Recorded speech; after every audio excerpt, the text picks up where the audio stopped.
কুমড়ো পাতা, কুমড়ো ডোগা ডোগা পাতা না, এটা গাছেরই।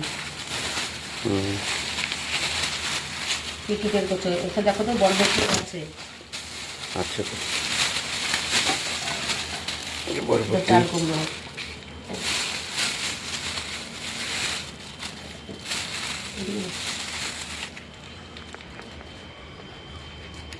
এটা হচ্ছে চাল কুমড়ো।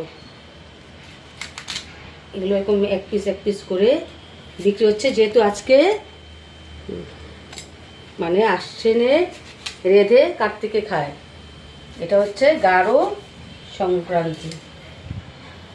নানাবিধ সবজি দিয়ে 2-4 রকমের ডাল মিলিয়ে বানানো হয়। আমি এখানে মিষ্টি কুমড়ো কেটে রেখেছি, মূলো, কচু, আলু, এখন চাল কুমড়ো কাটছি।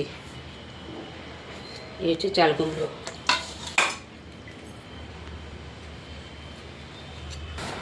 এই যে সবজিগুলো প্রায় কোটা হয়ে গেছে, এখন আমি একটু একটু করে ডালে ছাড়বো।